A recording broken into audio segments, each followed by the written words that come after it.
Halo semuanya, kembali lagi di podcast yang inspiratif dan edukatif, Sandrakala Podcast. Oke, saya Raffi Disrabudi dan hari ini kembali lagi kita masuk ke episode kedua rangkaian Ngobrol Budaya menuju acara Sandrakala yang akan digelar pada tanggal 3 Juli 2025. Nah, sebelumnya kita sudah ngobrol seru nih terkait teater bersama Mas Hisyam. Jadi buat teman-teman yang belum sempat nonton, bisa banget dicek ke episode sebelumnya. Hari ini kita bakal bahas topik yang nggak kalah menarik, yaitu mengenai musik tradisional yang syahdu dan punya sejarah yang panjang, yaitu keroncong. Oke, rasanya senang banget hari ini karena sudah hadir di studio sosok yang sangat berpengalaman di dunia keroncong, yaitu Bapak Max dari Keroncong Orkes Plasu Minimal atau yang sering disebut Keroncong OPM. Selamat datang Pak Max. Ya, selamat datang Pak. Apa kabar hari ini? Alhamdulillah baik. Alhamdulillah baik ya Pak, luar biasa. Oke, mungkin sebelumnya kepada Pak Max bisa perkenalan diri singkat terlebih dahulu ya Pak. Oke. Saya Max Bayaki. Asli dari Magelang sebenarnya. Saya masuk ke Solo tahun 86 ketika kuliah di UNS. Kemudian tertarik dengan keroncong karena kebetulan di tempat kos saya sekitarnya itu ada grup juga. Kemudian di FKIP kita juga punya ekskul apa ya? UKM ya. di Teater Peron dan saya di bagian musik. Kita bikin keroncong. Waktu itu juara 1 UNS. Kemudian ke Jawa Tengah kita bergabungan dengan anak-anak seni rupa juara 2 Jawa Tengah. Setelah itu jadi semakin gila dengan keroncong. Oke, luar biasa ya Pak Max, seru banget ya bisa ngobrol langsung kepada Bapak Max yang udah puluhan tahun ya Pak berkecimpung di dunia keroncong. Udah 40 tahun. 39 tahun, hampir 40 tahun ya Pak. Oke, apalagi dari Solo sendiri ya Pak, itu adalah kota yang terkenal akan seni budayanya ya Pak. Iya, oke. Sebelum masuk jauh ke obrolan keroncong terlebih dahulu Pak, ini mungkin teman-teman tuh ada yang belum tahu Pak, keroncong itu apa dan sejarahnya gimana, bisa dijelasin dari Pak Max? Sejarah keroncong ini banyak muncul berbagai sudut pandang ya. Ada yang keroncong dari Portugis, ada yang keroncong itu dibawa oleh pekerja-pekerja dari orang Moor dari Afrika. Tapi itu nggak begitu penting ya. Yang penting kan ada sejarah, ada peristiwa bahwa orang Jawa, Indonesia dan Jawa khususnya ini bisa mentransformasi sebuah tradisi Jawa dengan alat musik modern. Ya. Jadi ketika dia menemukan alat keroncong yang dibawa oleh orang Portugis atau orang Eropa, dia itu bisa transfer medianya. Misalnya selo yang biasanya digesek, tapi di sini dipetik jadi suara kendang. Oh iya. Gitu. Yang lain juga gitu. Dan uniknya keroncong ini kan dari berbagai macam alat musik itu nggak ada yang pukulannya sama.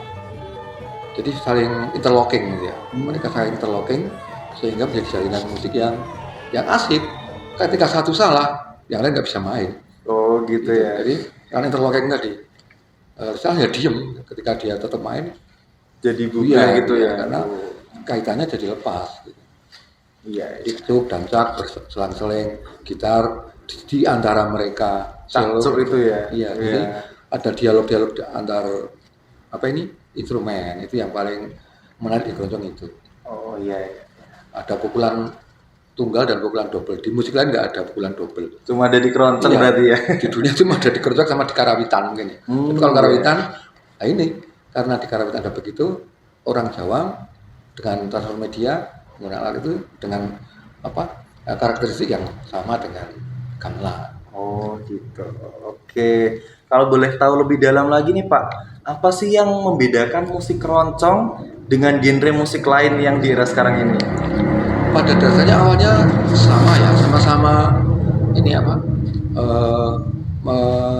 mengekspresikan peristiwa di tahun di mana dia ada.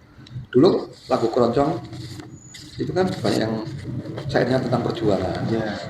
Dan ketika itu tampil di tahun 45-an. Makanya anak sekarang bisa dikatakan kok jauh ya, jauh mereka anak sekarang nggak akan senjata kok.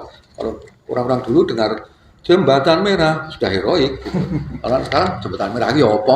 Iya gitu. Jadi munculnya juga begitu. Terus yang lebih menarik kan Di keroncong itu ada aturan patternnya, Iya. berapa bar keroncong, berapa bar langgam, Oh. ada overgang, ada modulasi, dan itu jadi aturan baku. Tapi uniknya yang sukses itu mereka yang melawan. Seperti Pak Gesang itu langgamnya melawan, Oh iya. melawan jadi ada muncul karena nggak sama dengan yang lain. Iya. Ya itu. Jadi yang menarik adalah si keroncong ini teksnya itu puitis, romantis, ya. Nadanya juga Iya. menghanyutkan gitu. Iya. Tidak dengan tempo yang tergesa-gesa tapi sampai. Santai gitu ya. Ya. Ada kayak cing cing cing gitu biasanya. Ya, kalau kita mau menikmati gampang terhanyut kan. Iya, benar banget. Ya. Oke, luar biasa. Kalau bicara soal keroncong OPM nih Pak, boleh tahu nggak awal mulanya terbentuknya grup? Kemudian mungkin boleh diceritakan secara singkat perjalanan dari OPM awal terbentuk sampai eksis sampai sekarang gimana Pak? OPM itu terbentuk 10 tahun setelah reformasi ya. Jadi 2008 97 tambah 10 2007 ya. 2007. Ya 2007 kita awalnya juga semacam protes kepada, atau bukan protes apa ya, kita ingin mengingatkan kembali bahwa keroncong itu yang paling penting adalah 4 yang di belakang, bukan biola, bukan seruling, bukan flute, tapi cak, cuk, selo, dan gitar. Cak, selo dan gitar. Ya, kita awalnya bermain 4 orang ini, UPM bermain 4 orang, menyadarkan bahwa ini yang paling penting di keroncong adalah ini. Buktinya apa? Misalnya ukulele aja ya, lagunya Chrisye, Kalau Cinta Menggoda, Iya. hanya ada suara itu udah masuk Keroncong. Iya. Udah Udah kedengeran gitu iya, ya. bukan dari biola, bukan dari flute, tapi dari salah satu yang ada 4 di belakang ini.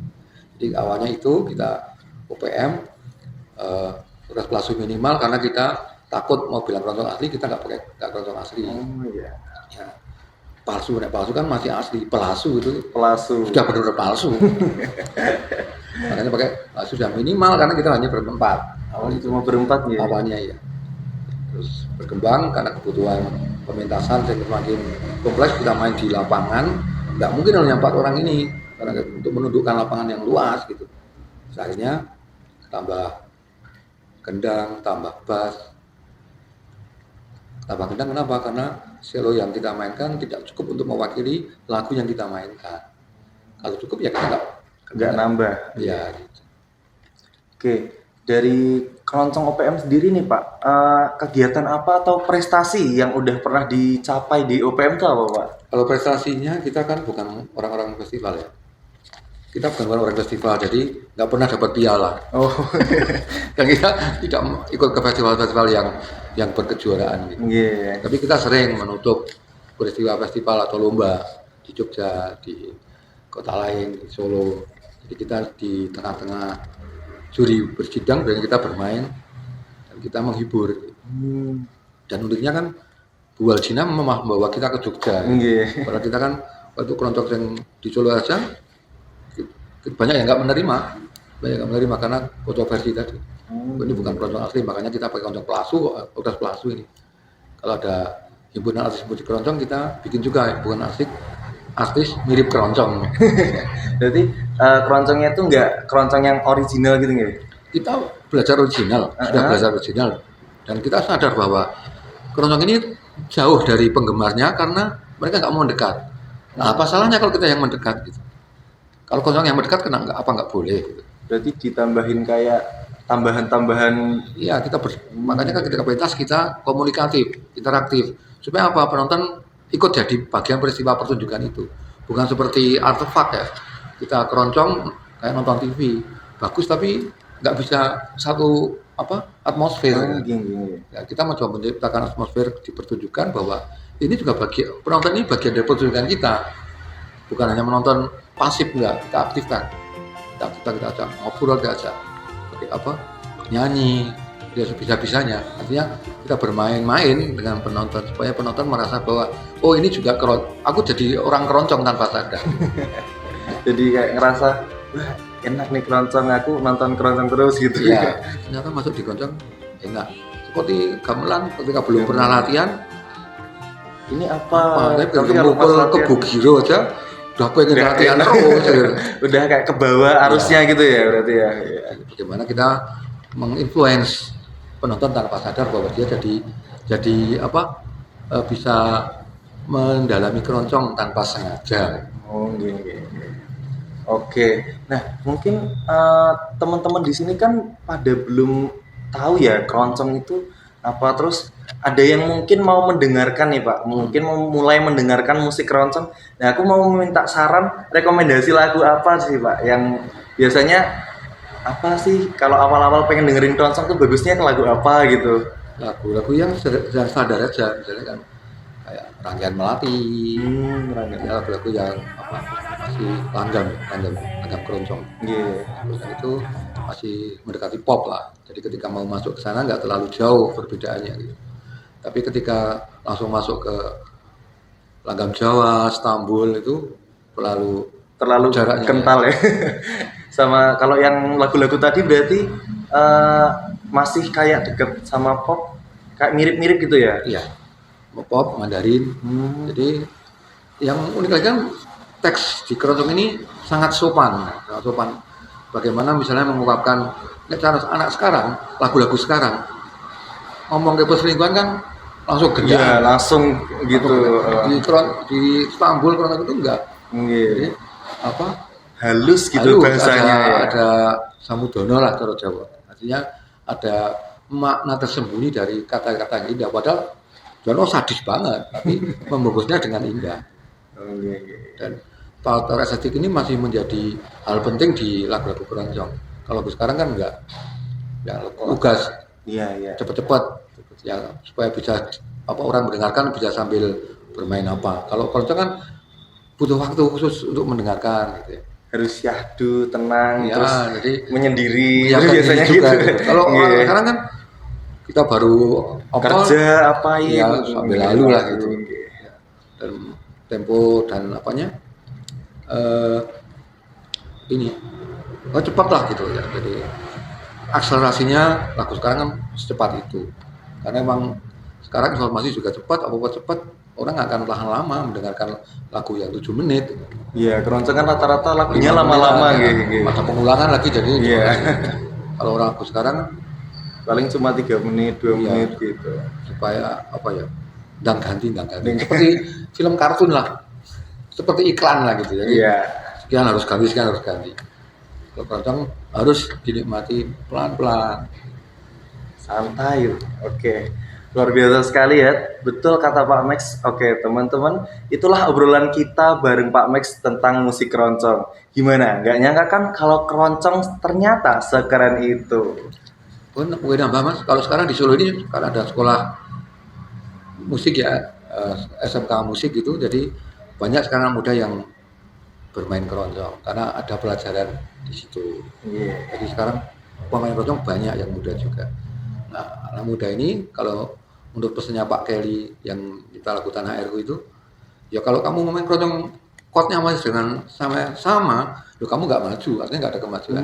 Jadi mereka sebenarnya kan nggak barang mati keroncong, boleh di apa ya, dikreasikan sesuai dengan kebutuhan zaman, dengan informasi yang zaman sekarang, sosial sekarang, gitu. Iya. Jadi jangan memandang jangan memandang keroncong sebagai artefak yang sudah mati, yang apa, yang bisa dinikmati dari balik kaca, nggak boleh disentuh, nggak boleh di apa-apain, yang nggak akan berkembang. Jadi itu bisa kayak di apa ya, bahasanya tuh dimodifikasi gitu. Dimodifikasi. Oke.